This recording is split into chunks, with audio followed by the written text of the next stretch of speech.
What's good, people? Kai Storm in the building. New review for That One Voice Revised Edition. New reasons to get this book. Thank you for joining my channel today for my unpopular opinion. But of course, I got to tell you about my book because I got to get you to buy my book. Yes, indeed. Hit me up. Get yourself an autographed copy. $15. The purchase information will be in the description. Now let's get to the review.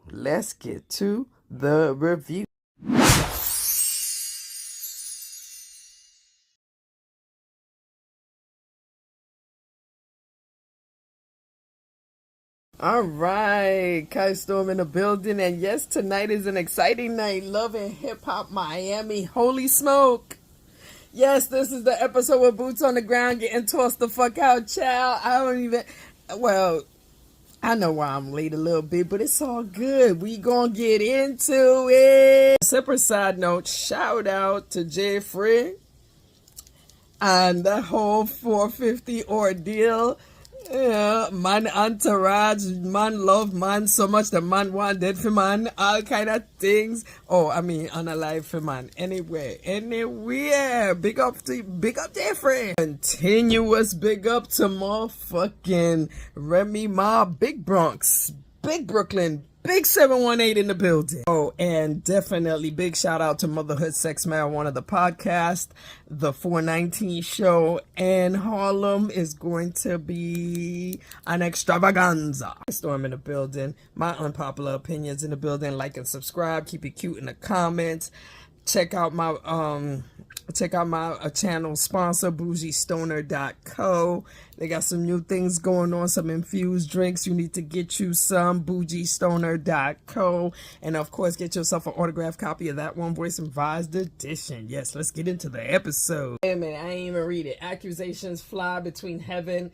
Okay, no, that bitch is not named Heaven. Accusations fly between Amada and Gael. Okay? Michael gets checked by Larissa, Boots on the Ground, and weighs in advice from Trick Daddy as he plots his next move with Rada. You need advice from Trick Daddy for Rada? Okay, go ahead. Claudia links with Nadia to get the real. Claudia, you collecting checks everywhere, so I'm gonna let you rock with that. Ching clashes with her sister while guarding a shocking secret because that baby is not that man's and it is what it is, and you might as well had let him do the DNA from long ago.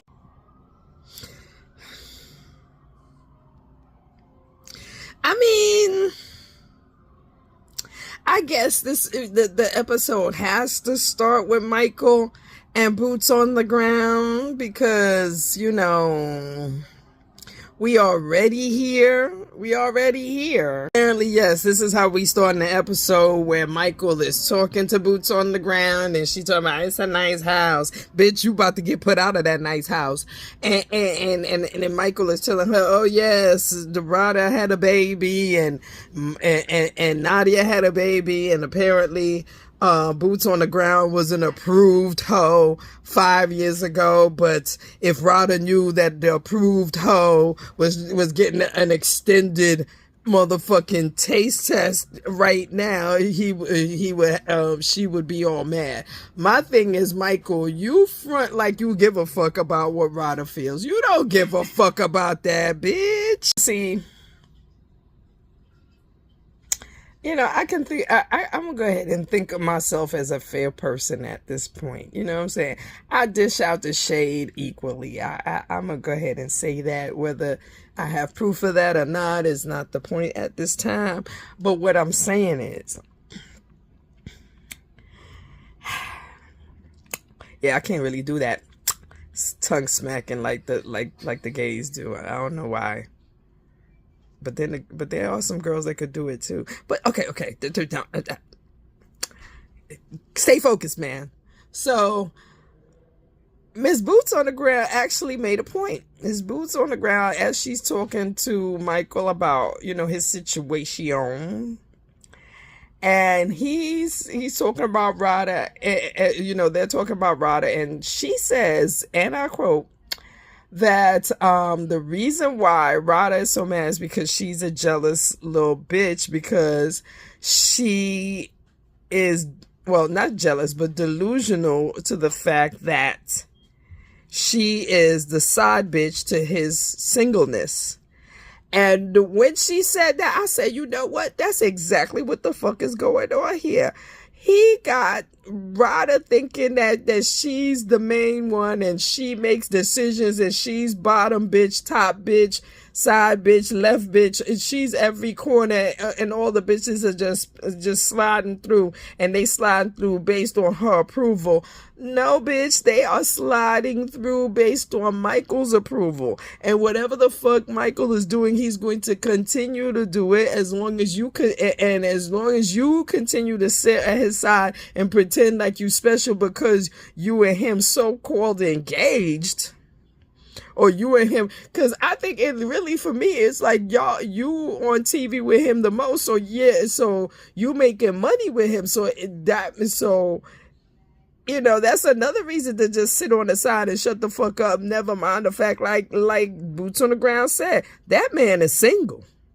That man is single, and he let you pretend like you important when you are just a stand in to his singleness. Yes. So full fucking disclosure, apparently. Yes.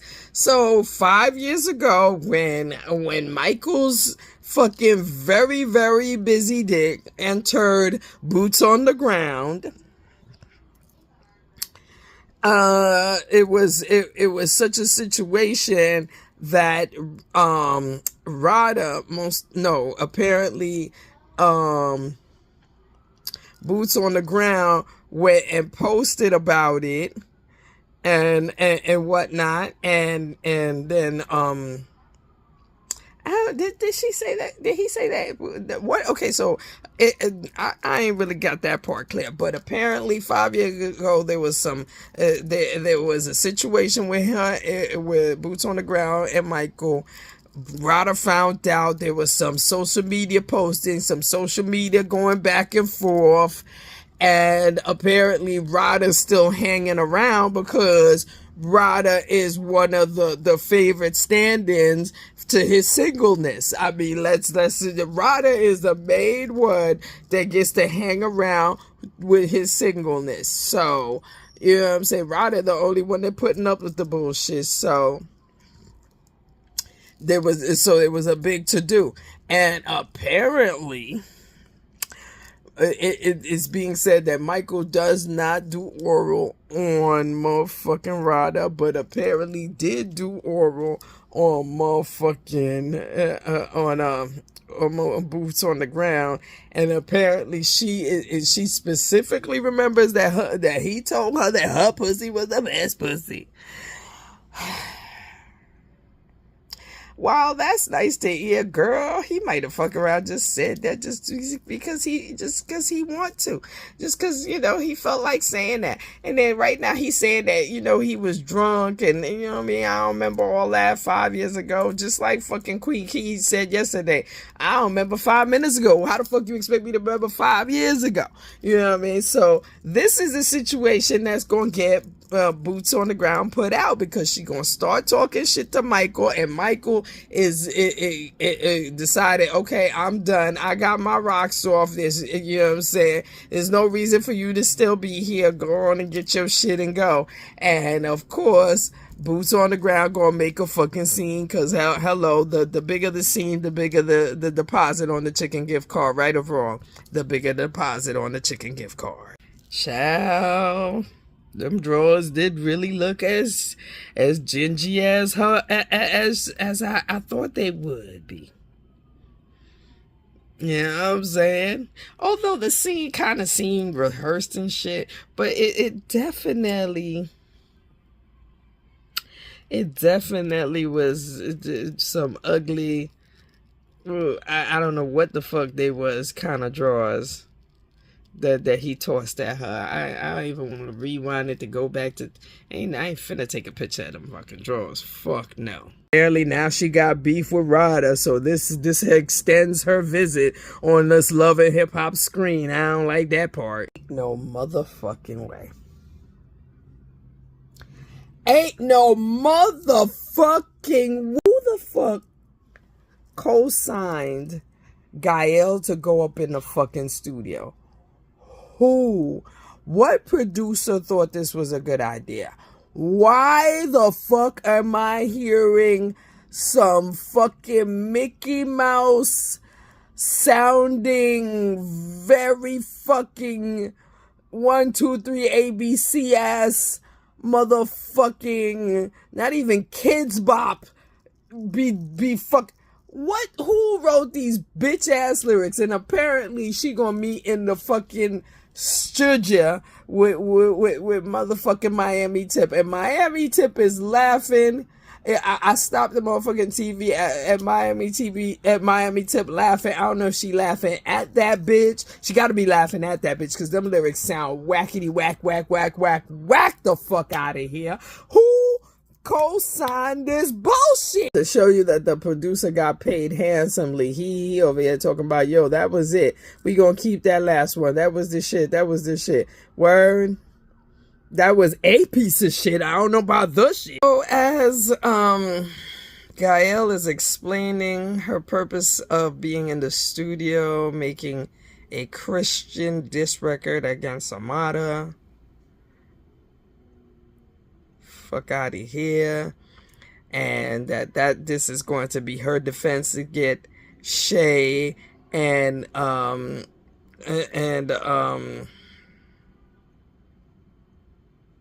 oh fuck, what's the other chick's name? Well, either way, I'll remember it before the end of the show. Shay and the other chick away from her because they're demons and serpents and shit. And she explained how she went to Amada Day by herself, and everybody was trying to jump her, including Amada's mama. And I was and then she said that nobody ain't touched me because I was protected by God. No, bitch, nobody ain't touched you because security was there. And motherfucker Miami Tip even mentioned it, like, nah, bitch, that was security, but go ahead.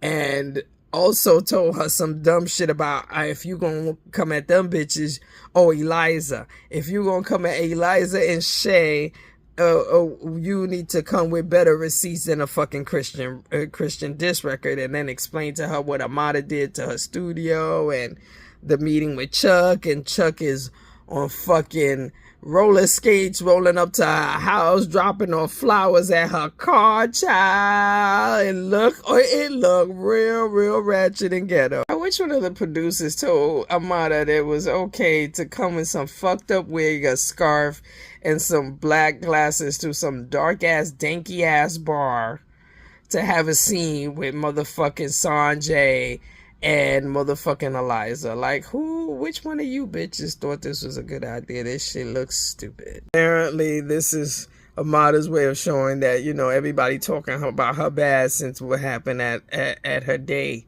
So, she trying to keep herself on the low. And even Sanjay said, like, bitch, you look weird. You're not on the low.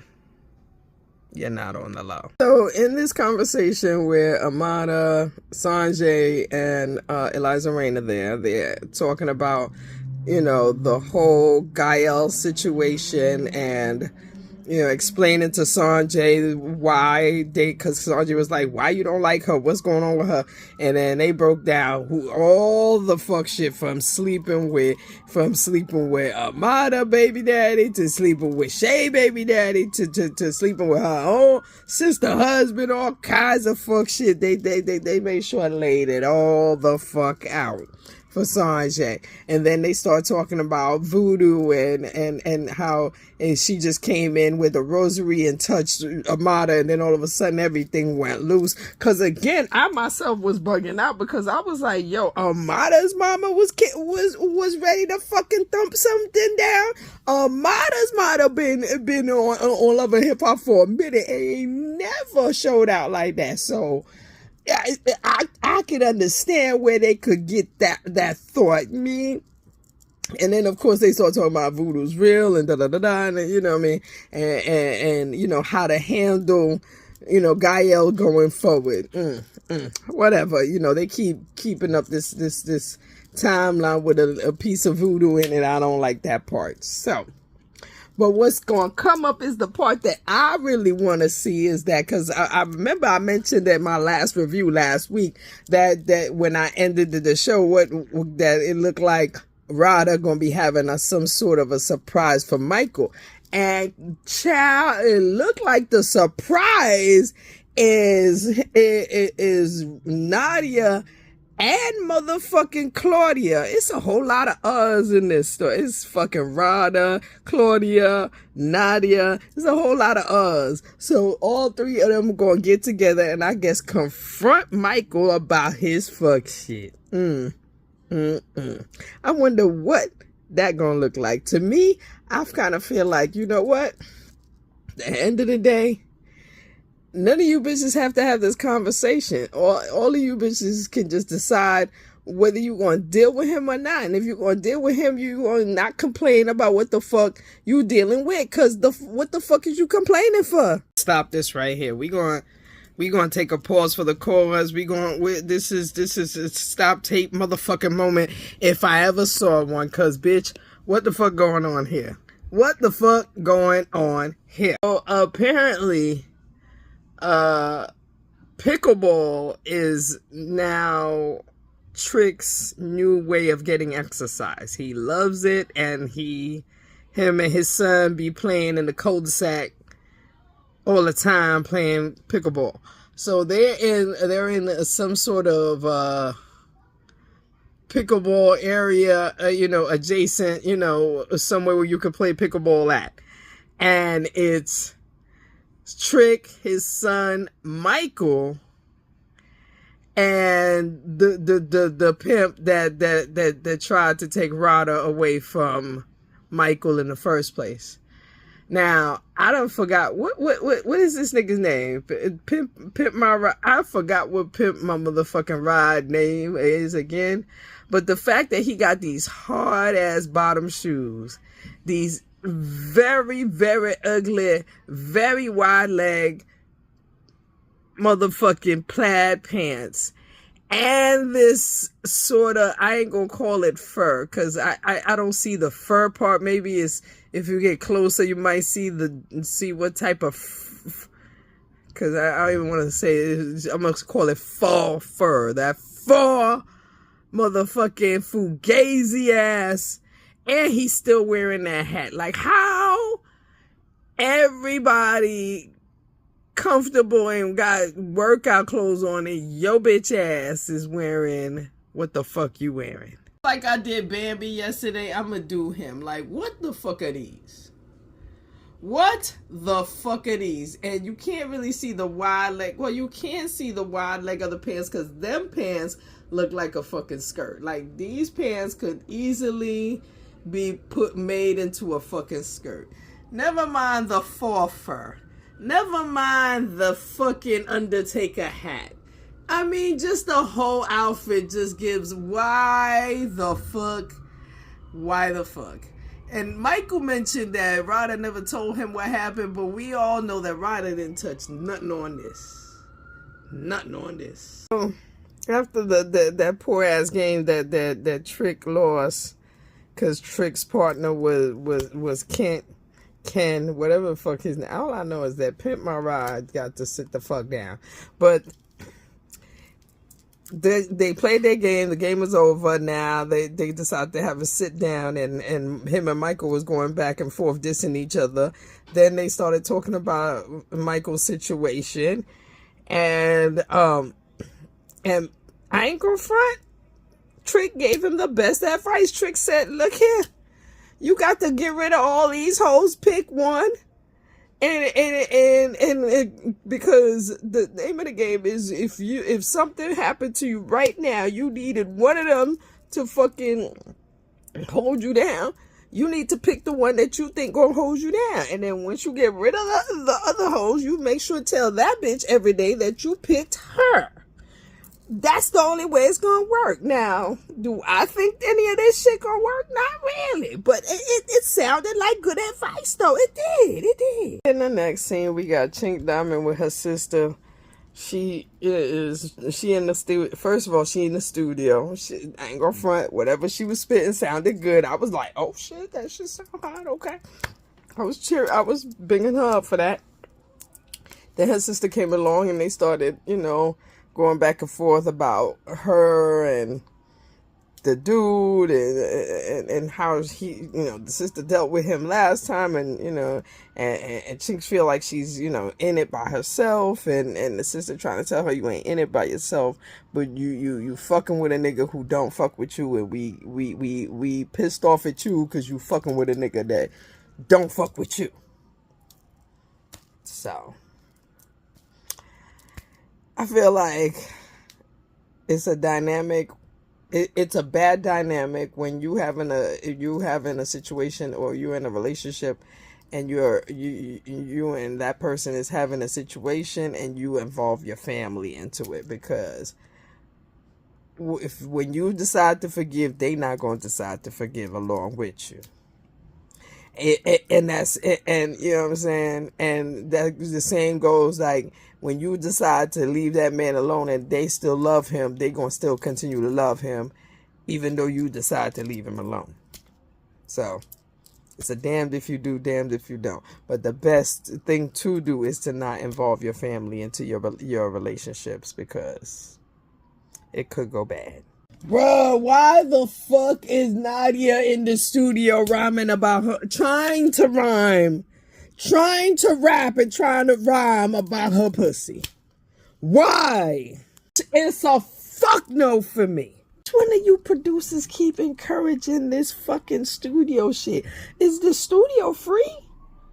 Cause the studio must be free. Cause anybody a blood clot, any little cockroach, I cry lean there talk about them and do something. And then she have on dark glasses and things like, say she a bad woman. Ooh, bad woman feel, ooh. Oh, which guy? It must be blood clot lie.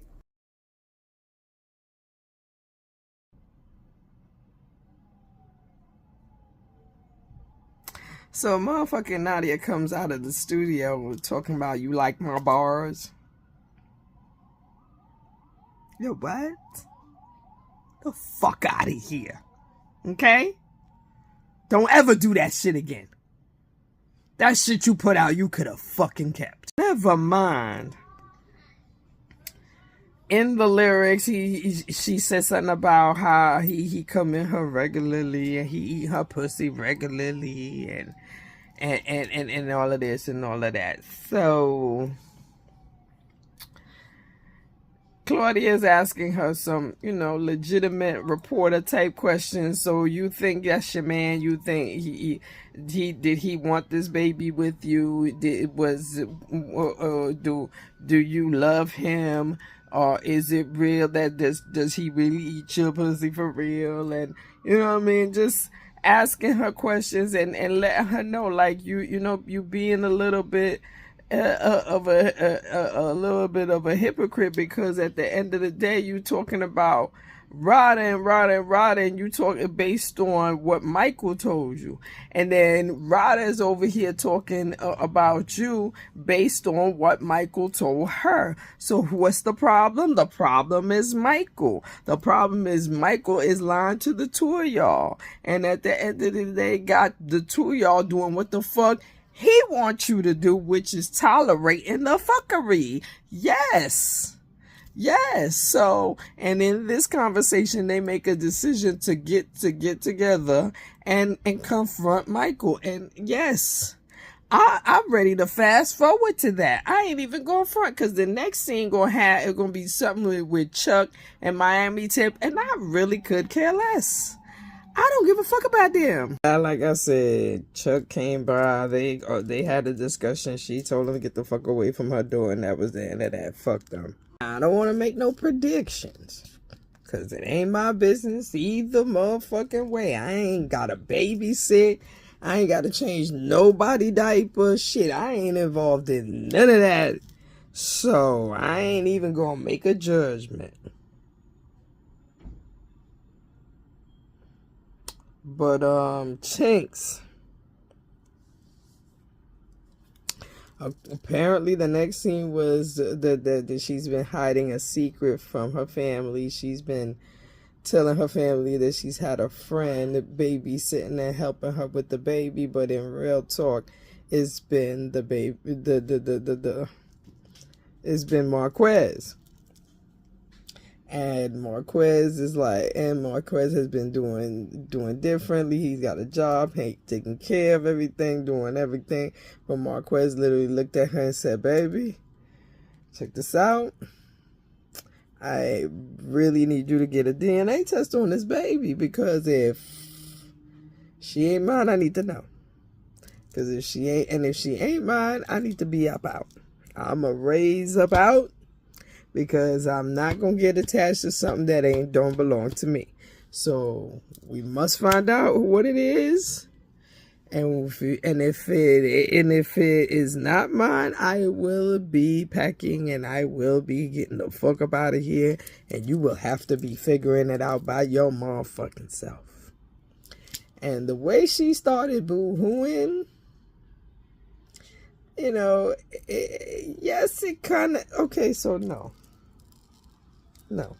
She started boo-hooing, because I'm not going to make no judgment. No, I'm not. She started boo-hooing because she was like, this family thing that they done created, it feels so good, and I wouldn't want anything to mess that up.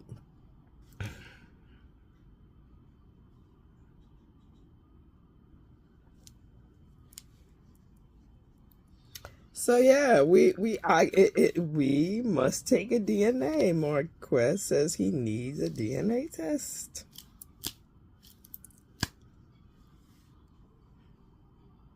Girl, you gotta do it. I mean, you know what? What you could do? You could just literally say, "You know what, nigga, check this out. You could go ahead and go." Nah, nigga, I feel like if that's the case, that you that bad that you need the DNA, you could go ahead and go. Because I feel like, she could make that decision to not. But then again, if his name is on her birth certificate as the father, he absolutely could. Anyway, I'm going to mind my business on that one. I'm going to mind my business. Okay, so apparently, because I'm looking at it from Sanjay's side, like on some real shit, sitting there trying to decipher the tea. And I'm like, what's going on here? But, so apparently, we roll up on a scene where Gael shows up to tell Amada something, that she found some news, and Amada brought Sanjay and Eliza Rain, and it's funny because Eliza didn't even have on a motherfucking wig; it was just braids under a hat. So that just looked weird to me, first of all. Then. So Amada's like, "Bitch, what the fuck is going on? Shit is going on with me. I know you do voodoo and all of that bullshit. So what the fuck going on? I ain't do shit to you." And then she's like, "Nah, bitch. I ain't do shit. If anybody did something to you, it was that bitch, Eliza. Eliza does." And apparently apparently there was some collection of Amada's perfume and some spiritual bath, and Amada didn't know nothing about it, and there's a video, and because apparently Sanjay and Eliza are Haitian. It's another thing. So it's like, oh, and Amada's looking at Eliza, because Eliza bucked up immediately, like, bitch, shut the fuck up, I'll fuck you up, and threw her hat at her, threw her shoes at her, all kind of shit. And Eliza's like, yo, why you getting so mad if you ain't guilty? You know, now, at the same time, I also could look at it as, see, I don't really like that defense, because there's plenty of times a motherfucker said something to me and it's like, it sounded stupid, and it's like, the fuck is you talking about? You sound dumb. Like, why you even, first of all, I'm getting mad you accusing me of fuck shit. I ain't mad about it. My mad don't mean I'm guilty. My mad is I'm pissed the fuck off that you would even dare approach me with some bullshit. So that could be that going on, so it couldn't be necessarily the same thing. You know what I mean?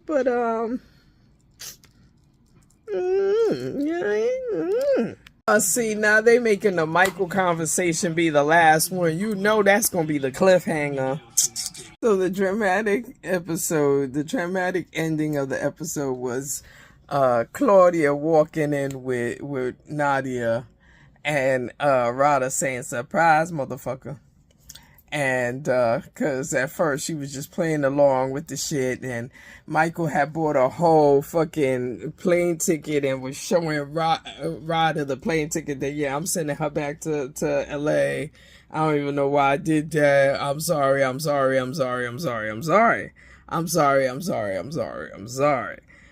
I mean? And Rada just sitting there like, you sorry?